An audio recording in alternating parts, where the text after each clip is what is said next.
바울 사도가 있는 이 가이사야는 항구의 도시로서 바울은 이곳에서 상당한 시간을 보내고 있음을 볼 수가 있습니다. 그의 가이사야 체류에 대해서 여러 가지 이와 같은 말들이 있지만 오늘 한마디로 종합하여 말을 하면 시간적 여유를 가지고 가이사야에서 많은 시간을 그곳에서 보내고 있다 하는 사실을 볼 수가 있습니다. 그것은 바울이 드로아에서 있었던 일이나 아니면 밀레도에서 이와 같은 머물렀던 일이나 그리고 두로나 아니면 돌레마이에서 있었던 체류 기간에 비해서 긴 시간을 활용하고 있었다고 하는 것을 보아서 오랜 시간을 걸렸다 하는 것을 우리가 볼 수가 있게 됩니다. 여기에 왜 가이사랴에서 바울이 다른 곳보다 더 오랜 시간 이와 같이 체류를 하게 되었던가 하는 것은 크게 두 가지로 생각할 수가 있습니다. 그동안 전도 여행을 해오면서 많은 피곤에 젖었다라고 말을 할 수 있습니다. 그래서 자신의 육신의 이와 같은 피곤도 풀 겸 다시 이와 같이 거기에서 좀 쉬었다가 재무장하는 이와 같은 상황이라고 할 수 있습니다. 그는 오늘 또한 이 13절 말씀에 보면 다른 사람들이 예루살렘에 올라가지 말라고 이렇게 만류를 하는데 바울은 올라가야겠다 라고 말을 하면서 내가 예루살렘에 올라가서 죽을 것도 내가 각오를 하고 있다 하는 것을 보아서 그는 여기 가이사랴에서 오랜 시간 동안 체류하게 된 것은 예루살렘에 올라가서 마지막 순거의 장소가 될는지도 모르니까 거기서 영적 충만함을 가지기 위해서 오랜 시간이 걸리지 않았나 이렇게 생각을 합니다. 이제 바울은 가이사랴를 떠나게 되었음을 봅니다. 저는 행장을 준비하여 예루살렘으로 올라갔다라고 말을 하고 있습니다. 이 행장을 준비했다는 말은 그에 필요한 이 물품들을 공급하는 것인데 일행들이 가지고 갈 헌금을 다시 한번 챙겨보는 일이고 또 예루살렘으로 가는 길이 교통수단이 어떤 것인가 하고 교통수단에 대해서 알아보는 시간일 것이고 또 일상 저들이 사용해야 할 일용품을 다시 한번 재점검하는 것들이라고 할 수가 있습니다. 예루살렘을 향하는 저들의 길에는 바울과 함께하는 동행자들이 많아졌습니다. 늘 따라다니는 사람들이 있었고 바울이 있었고 그리고 그에 앞서 몇 제자들도 이 가이사랴에서 생겼다라고 했습니다. 그러니까 다시 말하면 예루살렘으로 올라가는 길은 한두 사람이 올라가는 것이 아니라 여러 사람을 데리고 바울이 이와 같이 생명운동, 선교운동을 향하여 예루살렘으로 올라가게 되는 것을 볼 수가 있습니다. 우리는 바울이 예루살렘에 가는 길에 마지막으로 이와 같이 유숙했던 집이 있는데 그것이 오늘 봉독한 본문 말씀에 나타난 나손의 집이다 라고 하는 사실입니다.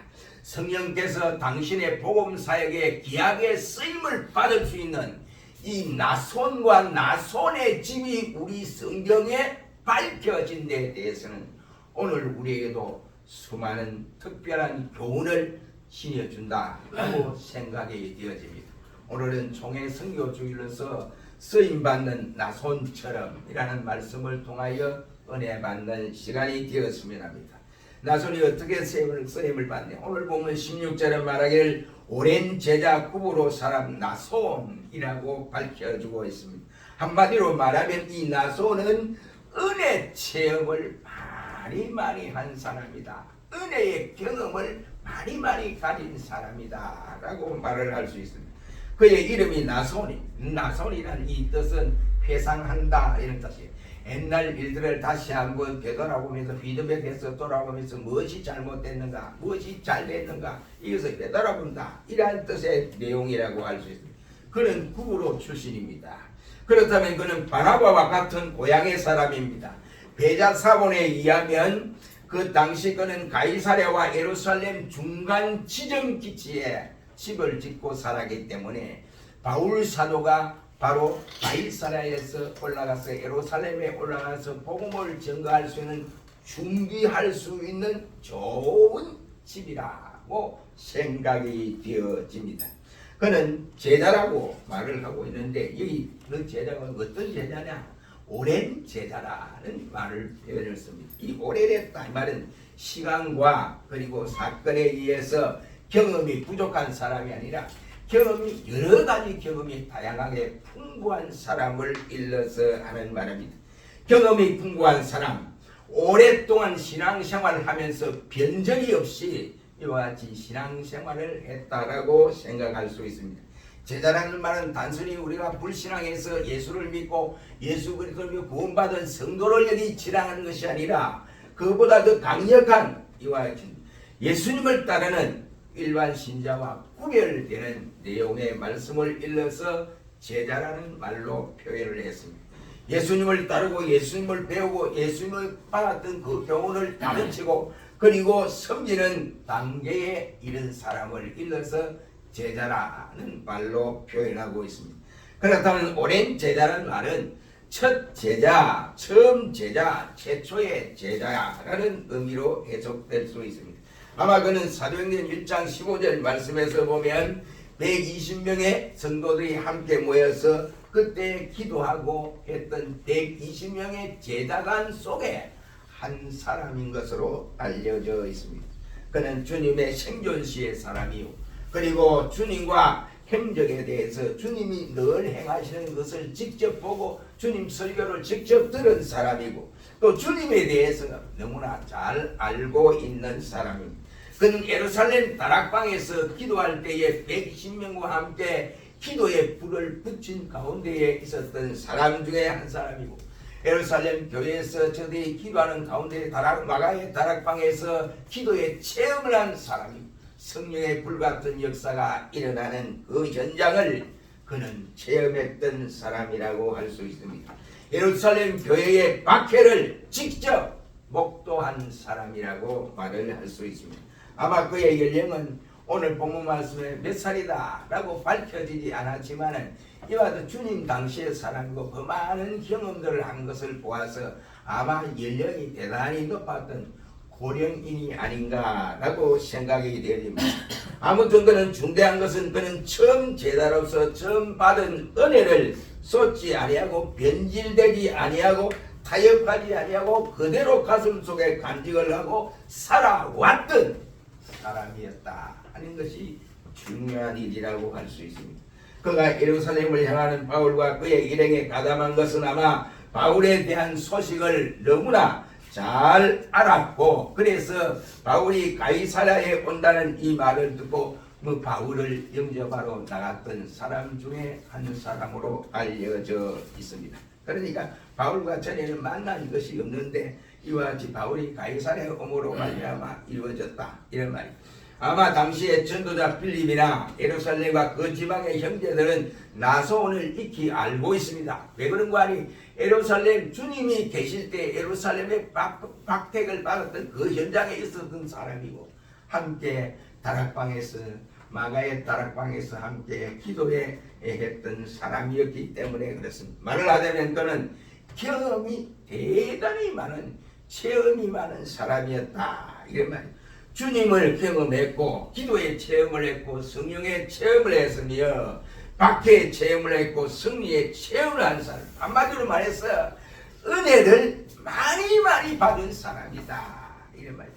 하나님께서 사용하시는데 초신자를 사용하는 경우도 있습니다. 그러나 그것은 극소수에 불과하지만 하나님이 은혜를 풍부히 받은 사람들을 더 많이 사용하고 있음을 성경 여러 곳에서 말씀을 하고 있습니다.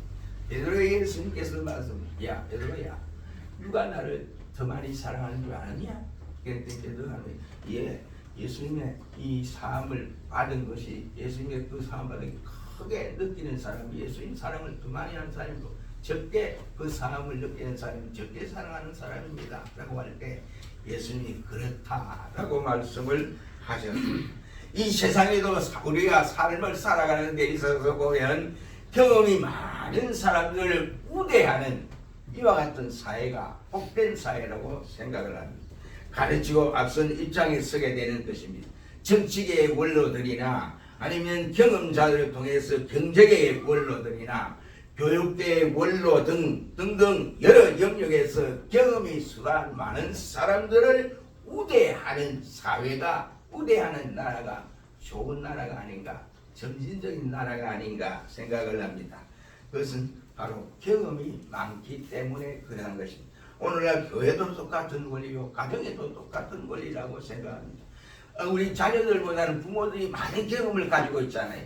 그러니까 자녀들이 하는 행동을 보고 야, 너 뭘 했지? 근데 엄마한테 일한 일도 말한 일도 없고 아빠한테 이야기한 일도 언제 부모가 알고 있거든요. 왜냐하면 경험을 풍부하게 가졌기 때문에 아이 눈만 봐도 이 뭐 되구나 하는 것을 알게 되는 것과 같은 권리라고 할 수 있습니다. 그 좋은 예로는 솔로몬 시대 이후에 솔로몬이 죽고 나서 그의 아들 르호보암이 이스라엘을 다스린 때였습니다. 그때에 이 르호보암은 왕으로서 이제 신하들을 불러놓고 내가 어떤 정책을 쓰려고 하는데 어떻게 하면 좋겠느냐 했더니 하는 말이 나이 많은 권로들이 하는 말이 아버지의 그 정책을 따라 쓰는 것이 좋은 것입니다 라고 했습니다.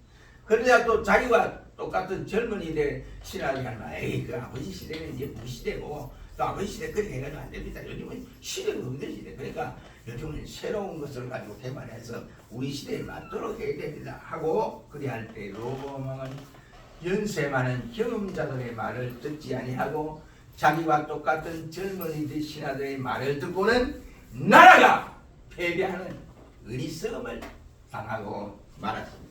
이처럼 원로, 각계의 원로라고 하는 것은 경험이 풍부한 사람이라고 하는 것은 일제 중요한 역할을 합니다. 오늘날 교회도 마찬가지라고 생각이 됩니다. 더군다나 하나님 나라 곧 교회 운동에 있어서 축복 체험의 은총을 입은 백발들의 고개는 참으로 중대하다고 생각합니다. 기도의 체험을 한 성도, 회개의 체험을 한 성도, 축복의 체험을 한 성도, 전도의 체험을 한 성도, 그리고 봉사 체험이나 고난 체험을 하고 성교에 대한 체험을 많이 가지고 있는 오랜 신자들의 유덕한 의견은 바로 언제나 교회 속에서 존중되어져야 된다라고 생각이 되어집니다. 그럼에도 오랜 제자의 경험이 빛을 보지 못하고 사당에 가고 버림을 당하는 경우가 종종 있는 모습을 볼 수가 있습니다. 왜 그렇습니까? 그 이유는 다른 것이 아니라 권위를 무시하고 배역한 세대들의 이와 같이 풍조이기 때문에 디모데후서 3장 2절은 그렇게 되기 때문이라고 말씀을 합니다. 그것은 부모를 거역하고 스승을 배반하고 선배